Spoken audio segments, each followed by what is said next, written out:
ಲೋಕಸಭಾ ಚುನಾವಣೆ ಒಂದು ಭಾರತೀಯ ಜನತಾ ಪಾರ್ಟಿಗೆ ಅಭೂತಪೂರ್ವವಾದಂಥ ಒಂದು ಜಯವನ್ನು ತಂದುಕೊಟ್ಟಿದೆ.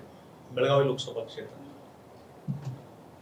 ಯಾರೋ ನಿರೀಕ್ಷೆ ಮಾಡಲಾರಷ್ಟು ಅತಿ ಹೆಚ್ಚು ಮತಗಳ ಅಂತರಿಂದ ಸುಮಾರು 1,80,000 ಮತಗಳ ಅಂತರಿಂದ ಇವತ್ತು ಬೆಳಗಾವಿಯ ಲೋಕಸಭಾ ಕ್ಷೇತ್ರದ ಜನತೆ ಆಶೀರ್ವಾದ ಮಾಡಿದ್ದಾರೆ. ಇದೊಂದು ನಾನು ಹೇಳೋ ಪ್ರಕಾರ ಇದೊಂದು ಜನತೆಯ ಜಯ ಅಂತ ನಾನು ತಿಳ್ಕೊಂಡಿದ್ದೀನಿ. ಜನತೆಯ ಜಯ ಯಾಕಂದರೆ ಯಾವ ರೀತಿ ಹಣದ ಬಲವನ್ನು ತೋರಿಸುವಂಥ ಕೆಲಸ ಪ್ರತಿಪಕ್ಷದಿಂದ ಆಯಿತು, ಅಧಿಕಾರದ ಒಂದು ಬಲ ಮತ್ತು ಹಣದ ಬಲ ಇವೆಲ್ಲವೂ ಮೀರಿ ಚುನಾವಣೆಯಲ್ಲಿ ಜನರು ಇವತ್ತು ಯಾರು ವ್ಯಕ್ತಿ ಚೆನ್ನಾಗಿದ್ದಾರೆ ಮತ್ತು ಯಾವ ಪಾರ್ಟಿ ಚೆನ್ನಾಗಿದೆ ಮತ್ತು ದೇಶದ ನಾಯಕತ್ವ ನರೇಂದ್ರ ಮೋದಿಜಿಯವರು ಬೇಕು. ಈ ಹಿನ್ನೆಲೆಯಲ್ಲಿ ಬೆಳಗಾವಿ ಲೋಕಸಭಾ ಕ್ಷೇತ್ರದಲ್ಲಿ ನಮಗೊಂದು ಅಭೂತಪೂರ್ವವಾದಂಥ ಜಯ ಮತ್ತು ಯಶಸ್ಸನ್ನು ಬೆಳಗಾವಿ ಜನತೆ ಕೊಟ್ಟಿದ್ದಾರೆ. ಇದು ಜನತೆಯ ವಿಜಯ. ಅವರಿಗೆ ನಾನು ಅಭಿನಂದನೆಯನ್ನು ನಾನು ಸಲ್ಲಿಸ್ತಾ ಇದ್ದೇನೆ. ಮತ್ತು ಎಲ್ಲ ವಿಧಾನಸಭಾ ಕ್ಷೇತ್ರಗಳಲ್ಲಿ ಅತ್ಯಂತ ಉತ್ತಮವಾದಂಥ ಮತಗಳು ಬಂದಿದ್ದಾವೆ. ನಮಗೆ ಹಿಂದೆ ದಿವಂಗತ ಸುರೇಶ್ ಅಂಗಡಿಯವರು ಹಿಂದೆ 4 ಬಾರಿ ಅವರು ಈ ಲೋಕಸಭಾ ಸದಸ್ಯರಾಗಿ ಕೆಲಸ ಮಾಡುವಂಥ ಸಂದರ್ಭದಲ್ಲಿ ಎಲ್ಲ ವಿಧಾನಸಭಾ ಕ್ಷೇತ್ರಗಳಿಗೆ ಯಾವ ರೀತಿ ಬೆಂಬಲ ಸಿಗ್ತಿತ್ತು ಅದೇ ರೀತಿ ಇವತ್ತು ನನಗೂ ಸಹಿತ ಎಲ್ಲ ವಿಧಾನಸಭಾ ಕ್ಷೇತ್ರಗಳಲ್ಲಿ ಅತ್ಯಂತ ಹೆಚ್ಚಿನ ರೀತಿಯಂಥ ಜನರ ಬೆಂಬಲ ಸಿಕ್ಕಿದ್ದು ನಾವು ನೋಡ್ತಾ ಇದ್ದೇವೆ.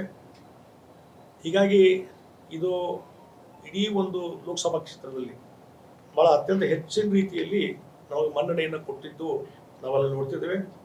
ಹೀಗಾಗಿ ಇವತ್ತು ಬೆಳಗಾವಿ ಲೋಕಸಭಾ ಕ್ಷೇತ್ರದ ಜನತೆ ಪ್ರೀತಿ ವಿಶ್ವಾಸ ಏನು ತೋರಿಸಿದರು ಮತ್ತು ಗೌರವ ಏನು ಕೊಟ್ಟರು ಮತ್ತು ಅತ್ಯಂತ ಹೆಚ್ಚು ಮತಗಳ ಅಂತ ಗೆಲ್ಲಿಸಿದ್ರು. ಈ ಒಂದು ಪ್ರೀತಿ ವಿಶ್ವಾಸನ ನಾನು ಒಬ್ಬ ಅಭ್ಯರ್ಥಿಯಾಗಿ ಮರೀಲಿಕ್ಕೆ ಸಾಧ್ಯ ಇಲ್ಲ. ಆ ರೀತಿ ಪ್ರೀತಿ ವಿಶ್ವಾಸವನ್ನು ತೋರಿಸಿದ್ದಾರೆ, ಗೌರವ ಕೊಟ್ಟಿದ್ದಾರೆ. ಆ ಋಣವನ್ನು ನಾನು ಎಂದೂ ಮರೀಲಿಕ್ಕೆ ಸಾಧ್ಯ ಇಲ್ಲ ಅನ್ನುವಂಥದ್ದನ್ನು ಮೊಟ್ಟ ಮೊದಲು ನಾನು ಇಲ್ಲಿ ಹೇಳ ಬಯಸ್ತಾ ಇದ್ದೇನೆ. ಮತ್ತು 2 ಕ್ಷೇತ್ರಗಳಲ್ಲಿ ಸ್ವಲ್ಪ ಹಿನ್ನಡೆ ಬಿಟ್ಟರೆ ಬಹುಶಃ ಎಲ್ಲ 6 ವಿಧಾನಸಭಾ ಕ್ಷೇತ್ರಗಳಲ್ಲಿ ನಾವು ಜಯವನ್ನು ಗಳಿಸಿದ್ದೇವೆ. ಬೆಳಗಾವಿ ದಕ್ಷಿಣ ಕ್ಷೇತ್ರ ಅತಿ ಹೆಚ್ಚು ಲೀಡು, ಸುಮಾರು 73,720 ಮತಗಳ ಅಂತರ ಇವತ್ತು ಬೆಳಗಾವಿ ದಕ್ಷಿಣದಲ್ಲಿ ನಮಗೆ ಸಿಕ್ಕಿದೆ. ಅಲ್ಲಿ ಶಾಸಕರಾದಂಥ ಅಭಯ್ ಪಾಟೀಲ್ರ ನೇತೃತ್ವದಲ್ಲಿ ಅಲ್ಲಿಯ ಅಧ್ಯಕ್ಷರಂಥ ಪ್ರಶಾಂತ್ ಕಂಗ್ರಾಳ್ಕರ್ ಇರ್ಬೋದು, ಮಹಾನಗರ ಜಿಲ್ಲಾಧ್ಯಕ್ಷರಂಥ ಗೀತಾ ಸುತಾರ ಇರ್ಬೋದು, ಅವ್ರ ನೇತೃತ್ವದಲ್ಲಿ ಉತ್ತಮ ಸಂಘಟನೆಯನ್ನು ಮಾಡಿ ಇವತ್ತು ಹೆಚ್ಚಿನ ರೀತಿಯಂಥ ಬಲವನ್ನು ಕೊಡುವಂಥ ಕೆಲಸವನ್ನು ಇವತ್ತು ಅಭಯ್ ಪಾಟೀಲ್ರು ಮಾಡಿದ್ದಾರೆ ಅನ್ನುವಂಥ ಮಾತನ್ನು ಈ ಸಂದರ್ಭದಲ್ಲಿ ನಾನು ಹೇಳ ಬಯಸ್ತೇನೆ. ಇದರ ಜೊತೆಗೆ ಇವತ್ತು ನೆಕ್ಸ್ಟು ಅತಿ ಹೆಚ್ಚು ಮತಗಳ ಇವತ್ತು ನಮ್ಗೆ ಗೆಲುವು ಸಿಕ್ಕಿದ್ದು ಬೆಳಗಾವಿ ಗ್ರಾಮಾಂತರದಲ್ಲಿ ಸುಮಾರು 50,529 ಮತಗಳು ನಮಗೆ ಹೆಚ್ಚು ಲೀಡ್ ಬಂದಿದೆ. ಇಲ್ಲಿಯ ಮಂತ್ರಿಗಳಿದ್ದಾರೆ, ಮಂತ್ರಿಗಳ ಮಗ ನಿಂತಿದ್ದಾರೆ. ಅದೇ ಕ್ಷೇತ್ರದಲ್ಲಿ ಅವ್ರು ಈಗಾಗಲೇ ಇಲ್ಲಿ ಸಿಟ್ಟಿಂಗ್ MLA ಇದ್ದಾರೆ. ಅವ್ರ ಕ್ಷೇತ್ರದಲ್ಲಿ ಇವತ್ತು ನಮಗೆ 50,529 ಮತಗಳ ಬಂದಿದ್ದು ಅದೊಂದು ಹೆಚ್ಚಿನ ರೀತಿಯಾದಂಥ ಬೆಂಬಲವನ್ನು ತೋರಿಸ್ತಾ ಇರೋದು ನಾನು ನೋಡ್ತಾ ಇದ್ದೇವೆ. ಹೀಗಾಗಿ ಆ ಕ್ಷೇತ್ರದಲ್ಲಿ ನಮ್ಮ ಮಾಜಿ ಶಾಸಕರಂಥ ಸಂಜಯ್ ಪಾಟೀಲ್ರು, ಅಲ್ಲಿಯ ಅಧ್ಯಕ್ಷರಂಥ ಧನಂಜಯ್ ಜಾಧವ್ ಅವರು, ಅಲ್ಲಿಯ ಮುಖಂಡರಂಥ ಯುವರಾಜ್ ಜಾಧವ್, ವಿನಯ್ ಕದಮ್ ಮತ್ತು ಇನ್ನಿತರ ಹಲವಾರು ಮುಖಂಡರಿದ್ದಾರೆ. ಅವ್ರ ಹೆಸರು ನನ್ನ ಹತ್ರ ಹೇಳ್ತೀನಿ. ಅವರೆಲ್ಲರ ನೇತೃತ್ವದಲ್ಲಿ ಭಾಳ ಉತ್ತಮವಾದಂಥ ಕೆಲಸವನ್ನು ಮಾಡಿದ್ರಿಂದ ಇವತ್ತು ಅತಿ ಹೆಚ್ಚು ಮತಗಳು ಬೆಳಗಾವಿ ಗ್ರಾಮಾಂತರದಲ್ಲಿ ನಮ್ಗೆ ಸಿಕ್ಕಿದ್ದನ್ನು ನಾನು ನೋಡ್ತಾ ಇದ್ದೀನಿ. ಮುಂದೆ ಅದೇ ರೀತಿ ನಮಗೆ ಹೆಚ್ಚಿನ ರೀತಿ ಬೆಂಬಲ ಸಿಕ್ಕಿದ್ದು ಗೋಕಾಕದಲ್ಲಿ ಮತ್ತು ಅರಬಾವಿ. ಗೋಕಾಕದಲ್ಲಿ ಇವತ್ತು ಸುಮಾರು 23,897 ಮತಗಳು ನಮಗೆ ಸಿಕ್ಕವೆ.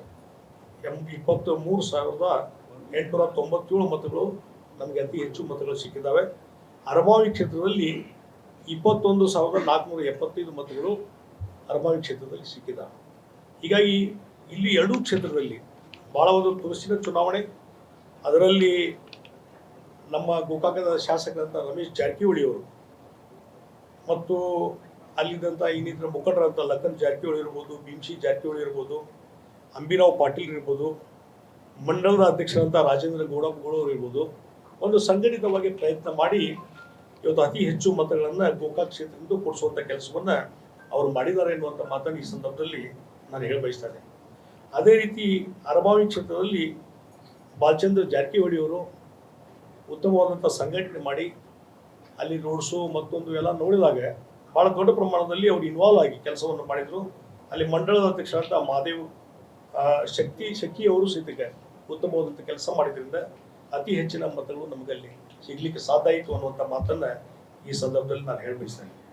ಅದೇ ರೀತಿ ಇವತ್ತು ರಮೇಶ್ ಜಾರಕಿಹೊಳಿ ಮತ್ತು ಬಾಲಚಂದ್ರ ಜಾರಕಿಹೊಳಿ ಕೇವಲ ಗೋಕಾಕು ಅರಬಾವಿ ಸೀಮಿತ ಆಗಲಾರ್ದೇ ಬೇರೆ ಬೇರೆ ಕ್ಷೇತ್ರಗಳಲ್ಲಿ ಸಹಿತ ಓಡಾಡಿ ಅಲ್ಲಿಯೂ ಸಹಿತ ಹೆಚ್ಚಿನ ರೀತಿ ಬೆಂಬಲ ಸಿಗಲಿಕ್ಕೆ ಹೆಚ್ಚಿನ ರೀತಿ ಬೆಂಬಲವನ್ನು ವೈಯಕ್ತಿಕ ಆಸಕ್ತಿ ತೆಗೆದುಕೊಂಡು ಮಾಡಿದರು ಅನ್ನುವಂಥದ್ದನ್ನು ನಾನು ವಿಶೇಷವಾಗಿ ಇಲ್ಲಿ ಹೇಳ ಬಯಸ್ತಾ ಇದ್ದೀನಿ. ಇನ್ನು ಬೈಲಹೊಂಗಲದಲ್ಲಿ ನೆಕ್ಸ್ಟು ನಮಗೆ ಹೆಚ್ಚಿನ ರೀತಿ ಅಂತ ಅಲ್ಲಿ ಮತಗಳು ಸಿಕ್ಕಿದ್ದು ನೋಡಿ. ನಾವು ಒಂದು ಹೇಳ್ತೀನಿ, ಅವರೇನೋ ತಿಳ್ಕೊಂಡ್ಬಿಟ್ಟಿದ್ರು ಕಾಂಗ್ರೆಸ್ದವರು ಈ ಗ್ಯಾರಂಟಿ ಅನುಷ್ಠಾನ ಮಾಡಿದ್ರಿಂದ ನಮಗೆ ಸುಮಾರು 20-22 ಸೀಟ್ ಸಿಗ್ತಾವ ಅಂತ ತಿಳ್ಕೊಂಡಿದ್ರು. ಆದರೆ ಅವ್ರಿಗೆ ಅರ್ಥ ಆಗಲಿಲ್ಲ ಕಾಂಗ್ರೆಸ್ದವ್ರಿಗೆ, ಇದು ಲೋಕಸಭಾ ಎಲೆಕ್ಷನ್, ಇದು ರಾಷ್ಟ್ರೀಯತೆ ಮೇಲೆ ನಡೆಯುವಂಥ ಚುನಾವಣೆ ಮತ್ತು ನ್ಯಾಷನಲ್ ಲೀಡರ್ ಯಾರು ಬೇಕು, ನೆಕ್ಸ್ಟು ದೇಶದ ನಾಯಕತ್ವ ಯಾರು ವಹಿಸಬೇಕು ಅನ್ನುವಂಥ ಚುನಾವಣೆ ಇದು. ಅದನ್ನ ಅರ್ಥ ಮಾಡ್ಕೊಳ್ಳಾರ್ದೇ ಅವರು ಗ್ಯಾರಂಟಿ ಮೇಲೆ ನಾವು ಗೆದ್ದು ಬಿಡ್ತೀವಿ ಅನ್ನೋಂಥ ಭ್ರಮೆ ಒಳಗಿದ್ರು, ನಿರಾಶೆ ಆಗಿದ್ದಾರೆ. ಹೀಗಾಗಿ ಅವ್ರದ್ದೆಲ್ಲ ಒಂದೇ ತೆಗಿಗಿತ್ತು, ಇದು ನಮಗೆ ಲೋಕಸಭಾಗೆ ಸಕ್ಸಸ್ ಆದ್ರೆ ಓಕೆ ಗ್ಯಾರಂಟಿ, ಇಲ್ಲಾಂದ್ರೆ ನೋ ಓಕೆ.